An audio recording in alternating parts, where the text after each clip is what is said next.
A word of warning, this video is rather self-indulgent, even more than usual, because for the last week or so, I've been unfriending people on social media as well as being unfriended, because there are those out there who want to label me as some sort of far-right psychopath.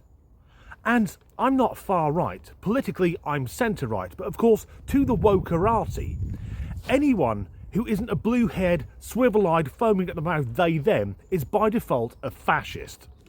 At the start of last week, on my personal Facebook page, I wrote, the easiest way to stop the small boats coming is to sink one. And in the comments, there were words along the lines of, how can you suggest killing the innocent, fleeing persecution and war? First of all, I don't believe 99% of the men coming over on those small boats, because they're almost always men, are innocent, because they dump their documents into the English Channel. Why does an innocent man not want to be identified? And secondly, they aren't fleeing war and persecution, they're coming from France! And France used to be a really nice country until it got overrun with illegal immigrants. Also, I didn't suggest killing anyone. I didn't say let's send a Type 45 destroyer like HMS Dragon into the channel to light up its 30mm cannons or 4.5-inch deck gun. The boats they come across in are inflatables. Just put a small hole in one and gradually it will sink. And if the people on that boat realise they're not going to be permitted to come into British waters, their only option is to go back to France. Not only that, they're all wearing fucking life jackets because they get lent them by the French authorities. If they get the message, you will not even enter British waters, that'll stop the boats. And then last week, Charlie Kirk was assassinated. And again on Facebook, I posted, the far left have shown their hand, what evil bastards they truly are. Because we all saw the videos of those fuckers celebrating. To which a now former American friend of mine commented, you wanted illegal immigrants murdered and now you celebrate the life of a racist. What have you become? Yes, you can fuck off. Other people seem concerned that I've been caught up in this sudden surge of British and in particular English nationalism. Now, I'm not taking away from the Scots, the Irish and the Welsh. You guys are doing it as well. But in my 47 years on God's earth, I have never known the people of this country to be so downtrodden, so broken, and our society to be so fucking divided. But now, we're putting our flags up everywhere, proclaiming this is our land, this is our history, our culture, we do not want to give it away. And aside from our fucking useless Labour government, who in my opinion openly hate the British people, the two biggest issues we have are mass uncontrolled immigration and the Islamification of the United Kingdom. And those two often go hand in hand. I will concede that was not the most amusing start to a video, but coming up I have several clips of people who are both terrifying but also hilarious without intending to be.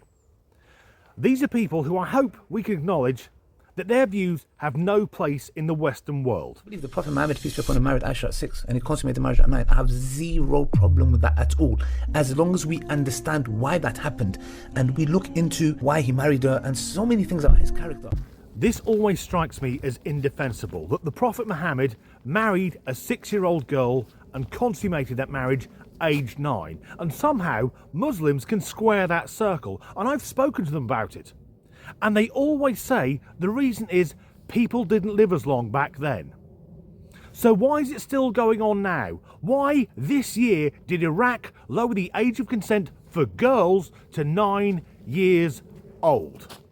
The other thing is that apparently Aisha had her first period at 9 years old. Oh, so that's okay then, that's absolutely fucking fine.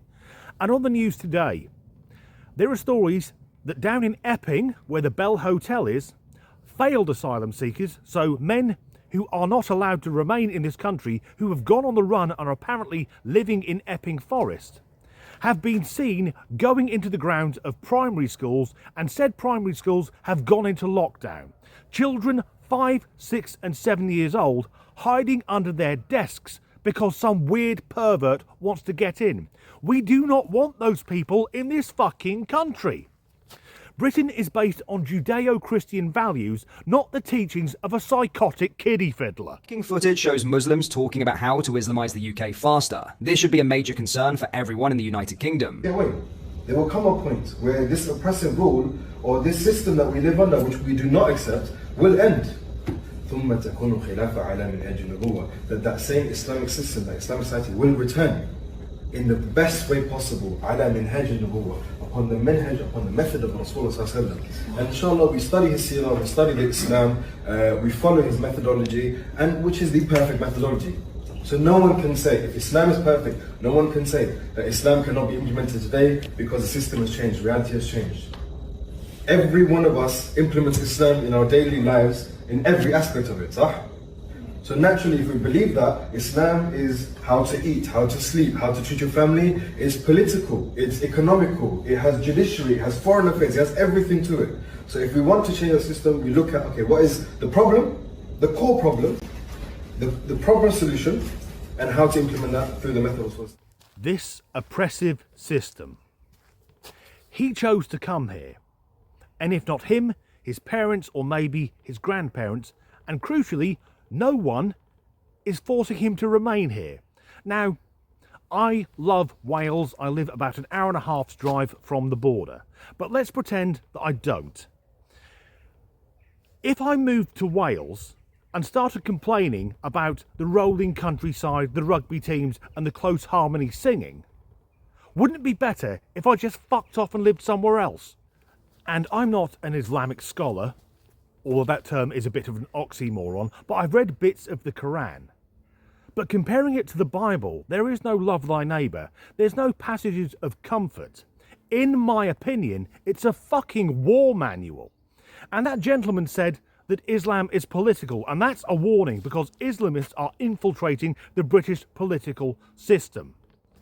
And soon, in the UK, there will be a legal definition of Islamophobia, meaning that that one religion has more protection than any other.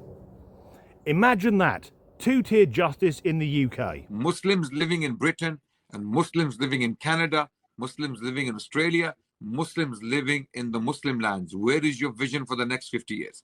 We can have a global vision and we can have a local vision. I believe we should have at least 3 prime ministers in the next 50 years, right? In Britain and in Canada. This is the solution. This is going towards a positive revival of the Muslim Ummah. I want to see the whole world led by a just Khalifa. They are fucking telling us. They want to take over. They want global domination. I would say they want to drag us back to the Middle Ages, but they aren't that advanced. And here in the UK, the British people aren't waking up. We are awake. The only people who can't see the fucking threats are our government. And as I've said countless times before, this is not about race, it's about culture. But maybe to the followers of the religion of peace, they want to make it about race. White people, if you are white and you're listening to this, listen very closely. Lately I've been seeing many of you complaining about Islam and the immigration and stuff like that. And I'm going to separate the white people in 2 categories. The Americans, Canadians and Australians do not count because they are white people that live in a country that's not theirs. You guys have invaded those lands from the rightful owners. So when you guys get back to Europe, then we can talk. But for the European white people complaining about immigration and Islam, first of all, I want to tell you that Islam is going to take over every single square inch of the globe.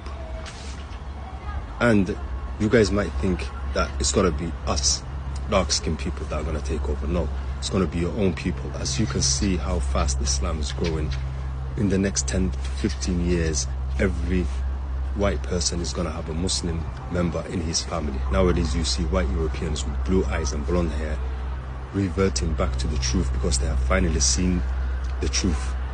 And the thing is, there's nothing you guys can do to stop it. Americans, Canadians and Australians, you are on invaded land, says the man with the Middle Eastern heritage living in the UK. Just a heads up, dickhead, Islam didn't exist until the 7th century, ergo, every Islamic country is on invaded land. Except, of course, for Palestine, because that country doesn't fucking exist. As for the white Muslim converts, have you seen these people? They are almost exclusively morbidly obese ginger men. As if they've gone through school and got addicted to being bullied and they need to find something else for people to pick on them for. Also, the surge in Islam, it's being met by a resurgence of Christianity. As for the truth, the opinions of a mass-murdering 7th century warlord who was illiterate, who raped all 11 of his wives, a man who in 10 years started 83 wars, who cobbled together aspects of Judaism, Christianity and paganism and invented a new religion, a man who through modern eyes would probably be seen as a paranoid schizophrenic. I'm not going to take his opinions seriously. But with schizophrenia being a mental illness, how can I put this delicately?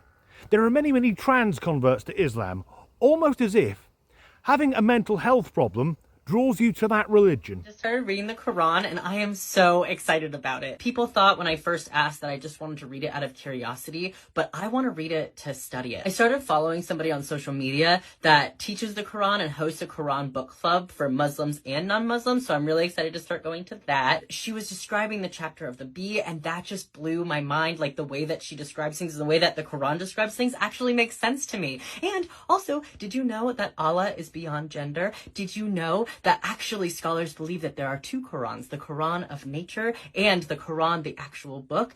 And did you know that each chapter is named after a natural phenomenon? I don't know, this whole book is just blowing my mind and I am so excited. I got sticky notes so that I could mark out things that I was drawn to. And oh good, that thing's back again.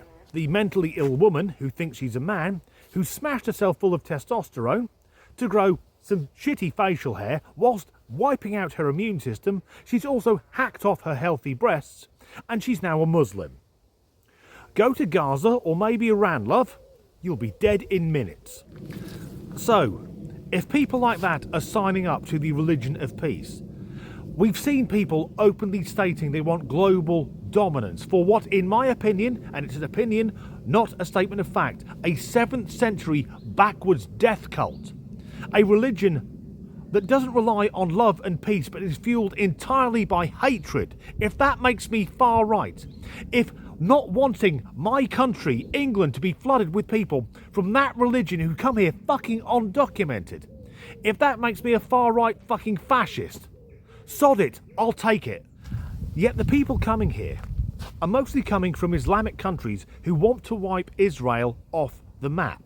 They're supported in the UK by people who wave Palestinian flags and chant from the river to the sea. And the woke far left hate anyone who don't agree with them. And they celebrated a Christian man. I didn't agree with everything Charlie Kirk said, but they celebrated a man being murdered in front of his wife and children. Who were the real fascists? So that's the end of this video. Bit of an odd one. If you enjoyed it, please do like and subscribe if you haven't already and maybe get psychological help. If you could like, comment or share the video, that really helps the algorithm. If you would like to support me in making these videos, and thank you to everyone who's done so already, there are links in the description to buy me a coffee and to my Patreon. And as ever, thanks for watching. Americans, Canadians and Australians, you are living on invaded land, says the man with the middle of a... This always strikes me as the weirdest thing that so many Muslims can defend a man who's older than me, a man in his 50s, hard to believe I'm not, but a man in his 50s molesting a 9-year-old girl and him being the holiest man that they have to follow. What's fucking wrong with them? Now, I haven't read all of the Quran. I've read a few passages. Well, I just belched, that was nice. A really dark story about an illegal immigrant who was living here. Well, no, he'd been given leave to remain. He was living in a fucking asylum hotel and he then raped a woman. The reason he said he couldn't be deported back to Egypt because he would face persecution. It transpired he's a convicted fucking terrorist, a member of the Muslim Brotherhood and a bomb maker. when it comes to James Bond, we've had Scottish, Australian, English, Irish. I don't think we'll ever have... No, fuck it, Timothy Dalton's Welsh. There was a Welsh Bond.